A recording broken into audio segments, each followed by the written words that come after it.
আসসালামু আলাইকুম। এখন শুনবেন সংবাদ শিরোনাম। হাসপাতালের কেবিনে খালেদা জিয়ার চিকিৎসা চলছে নিবিড় তত্ত্বাবধানে। করা হবে আরও কিছু পরীক্ষা নিরীক্ষা, দোয়া চেয়েছেন দেশবাসীর কাছে। একই দিনে সংসদ ও গণভোটের প্রস্তুতি, তফসিলের পর ইসির বাজেট সংশোধন করবে অর্থ মন্ত্রণালয়। এ পর্যন্ত ২১,০০০-এর বেশি প্রবাসী ভোটারের নিবন্ধন।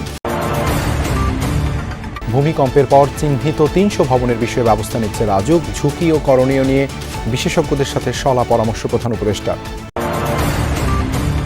ক্ষমতায় গেলে গণমাধ্যম সংস্কারে গুরুত্ব দেবে বিএনপি। অপতথ্য মুক্ত সাংবাদিকতা চায় এনসিপি। জনস্বার্থ ও পেশাদারিত্ব বজায় রাখতে দলগুলোর সদিচ্ছার প্রত্যাশা। ১.৫ ঘণ্টা ধরে আগুনে পুড়ল চট্টগ্রামের কদমতলীর কম্বলের গোডাউন। নেভালেও কারণ জানাতে পারেনি ফায়ার সার্ভিস। ঢাকা চট্টগ্রামে পারিবারিক আদালত চালু। অনলাইনেই মামলা করতে পারবেন ভুক্তভোগীরা। জমি সংক্রান্ত জটিলতা কমাতে ভূমি অ্যাপের উদ্বোধন। আইসিইউ রোগীর ৪১ ভাগের শরীরে কাজ করছে না অ্যান্টিবায়োটিক। আইডিসিআর এর রিপোর্ট, ভয়াবহ স্বাস্থ্য বিপর্যয়ের শঙ্কা। আসসালামু আলাইকুম। এতক্ষণ দেখছিলেন সংবাদ শিরোনাম, এখন দেখবেন বিস্তারিত। কেবিনে মেডিকেল বোর্ডের নিবিড় তত্ত্বাবধানে বিএনপি চেয়ারপারসন বেগম খালেদা জিয়ার চিকিৎসা চলছে জানিয়েছেন তার ব্যক্তিগত চিকিৎসক ও দলটির স্থায়ী কমিটির সদস্য অধ্যাপক ডাক্তার এজেডএম জাহিদ হোসেন। এর আগে নিজের সুস্থতা কামনায় দেশবাসীর কাছে দোয়া চেয়েছেন খালেদা জিয়া। নিবিড় পর্যবেক্ষণে থাকা খালেদা জিয়ার শারীরিক অবস্থা অপরিবর্তিত বলে জানান তার চিকিৎসক। বলেন, বিএনপি চেয়ারপারসন ও সাবেক প্রধানমন্ত্রী খালেদা জিয়ার হার্ট ও ফুসফুসে ইনফেকশন হয়েছে। হাসপাতালে চিকিৎসকদের পর্যবেক্ষণে তার চিকিৎসা চলছে। গতকাল তার বেশ কিছু টেস্ট করানো হয়। রোববার রাত ৮টায় এভার কেয়ার হাসপাতালে ভর্তি করা হয় খালেদা জিয়াকে। তিনি বিশেষজ্ঞ চিকিৎসক অধ্যাপক শাহাবুদ্দিন তালুকদারের তত্ত্বাবধানে আছেন। বিএনপি চেয়ারপারসনের জন্য মেডিকেল বোর্ড গঠন করা হয়েছে।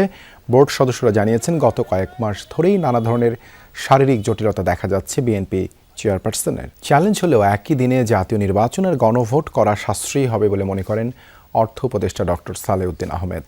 বলেছেন, তফসিল ঘোষণার পর ইসিকে চাহিদার ভিত্তিতে বরাদ্দ দেওয়া হবে।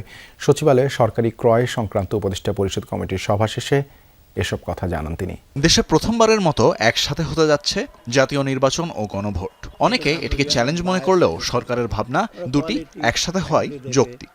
সোমবার সকালে সচিবালয়ে সরকারি ক্রয় সংক্রান্ত কমিটির বৈঠক শেষে ভোট নিয়ে কথা বলেন অর্থ উপদেষ্টা ডক্টর সালেহুদ্দিন আহমেদ। জানান, তফসিল ঘোষণার পর ইসিকে চাহিদার ভিত্তিতে বরাদ্দ দেওয়া হবে। এত এন্টায়ার জিনিস রিটার্নিং অফিসার মোবিলাইজ করা, আপনি জানেন, এটা খুব সোজা কাজ না। ইভেন কিছু কিছু ব্যাংকের অফিসার, জুনিয়র অফিসার, তারাও তো ডিউটিতে যাবে, স্কুলের টিচাররা যাবে। আপনি 2 দিন নিয়ে আসবেন, তাদেরকে ইসে করবেন, এগুলো তো ডিফিকাল্ট। অথবা একদিনে করাটা, পৃথিবীর অনেক দেশেই তো এরকম হয়তো। লজিস্টিক্যালি আমার মনে হয় একবারে করা বেটার এবং এটাকে সুষ্ঠুভাবে করা যেতে। আসন্ন সংসদ নির্বাচনে ভোট দিতে পোস্টাল ভোট বিডি অ্যাপে 6 দিনে ২১,০০০-এর বেশি প্রবাসী নিবন্ধন করেছেন। এর মধ্যে সবচেয়ে বেশি নিবন্ধন করেছেন দক্ষিণ কোরিয়ার প্রবাসীরা। জেলা হিসেবে ঢাকা ও আসন হিসেবে এগিয়ে রয়েছেন চাঁপাইনবাবগঞ্জ 3-এর প্রবাসী বাংলাদেশিরা। দুপুরে আগারগাঁও নির্বাচন ভবনে প্রবাসী সহ 4 শ্রেণীর ভোটারদের পোস্টাল ব্যালট ব্যবস্থাপনা নিয়ে ডাক বিভাগের সঙ্গে বৈঠক শেষে পোস্টাল ভোট বিডি অ্যাপের সবশেষ তথ্য তুলে ধরা হয়। এ সময় প্রধান নির্বাচন কমিশনার সহ অন্য কমিশনাররাও উপস্থিত ছিলেন। বর্তমানে পূর্ব এশিয়া, দক্ষিণ আমেরিকা ও আফ্রিকার দেশগুলোয় 19 নভেম্বর থেকে নিবন্ধন চলছে, আর রোববার মধ্যরাতে উত্তর আমেরিকা ও ওশেনিয়া অঞ্চলের নিবন্ধন শুরু হয়েছে। সব মিলিয়ে এসব অঞ্চলের 68টি দেশে প্রবাসী বাংলাদেশি ভোটারদের নিবন্ধন অ্যাপে চলমান রয়েছে।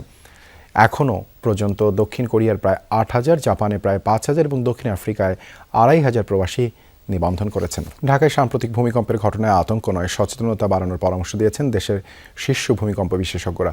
সোমবার প্রধান উপদেষ্টা ডক্টর মোহাম্মদ ইউনূসের সভাপতিত্বে অনুষ্ঠিত জরুরি বৈঠকে তারা এই মত দেন। বিশেষজ্ঞরা বলেন, 48 ঘণ্টা, 10 দিন বা 1 মাসের মধ্যে বড় ভূমিকম্প হবে, এ ধরনের গুজব ছড়ানো হচ্ছে যা সম্পূর্ণ ভিত্তিহীন। ভূমিকম্পের সুনির্দিষ্ট সময় কেউ বলতে পারে না। বৈঠকে প্রধান উপদেষ্টা বলেন, সরকার অবৈজ্ঞানিক পদক্ষেপ নিতে চায় না, এজন্য স্বল্পতম সময়ের মধ্যে বিশেষজ্ঞদের লিখিত পরামর্শ চেয়েছেন তিনি। একই সঙ্গে টাস্কফোর্স ও বিশেষজ্ঞ কমিটি গঠনের কাজ চলছে বলেও জানান। বিশেষজ্ঞরা বলেন, বাংলাদেশ বড় ভূমিকম্প প্রবণ এলাকা নয়, তবে পর্যাপ্ত প্রস্তুতি জরুরি। এছাড়া গুজব রোধে তথ্যের যথাযথ প্রচার এবং বিদেশে থাকা বাংলাদেশি বিশেষজ্ঞদের সাথে সমন্বয় বাড়ানোরও পরামর্শ দেন তারা। বৈঠকে মন্ত্রণালয়ের উপদেষ্টা, বুয়েট, ঢাকা বিশ্ববিদ্যালয় সহ বিভিন্ন প্রতিষ্ঠানের বিশেষজ্ঞরা অংশ নেন। সংবাদ মাধ্যমকে লেজুর বৃত্তির সুযোগ না দিতে রাজনীতিবিদদের প্রতি আহ্বান জানালেন সম্প্রচার মাধ্যমের নীতি নির্ধারকরা। যদিও গণমাধ্যমের অতীতের অতি রাজনীতিকরণের দায় সাংবাদিকদের উপরই চাপান, বিএনপি মহাসচিব বলেন, ক্ষমতায় এলে গণমাধ্যম সংস্কারে অগ্রাধিকার দেবে বিএনপি। বিজেসির মতবিনিময় সভায় অপতথ্য বন্ধ করে গণমাধ্যমকে জনবান্ধব হওয়ার পরামর্শ দিয়েছেন রাজনীতিবিদরা। বিজেসির পক্ষ থেকে জাতীয় সম্প্রচার কমিশন সহ 7 দফা সুপারিশ উত্থাপন করা হয়। গণমাধ্যম সংস্কার কমিশনের প্রতিবেদনের উপর সম্প্রচার সাংবাদিকদের সংগঠন বিজেসির ধারাবাহিক মতবিনিময়ের শেষ পর্বে ছিলেন রাজনীতিবিদ ও সম্প্রচার মাধ্যমের নীতি নির্ধারকরা।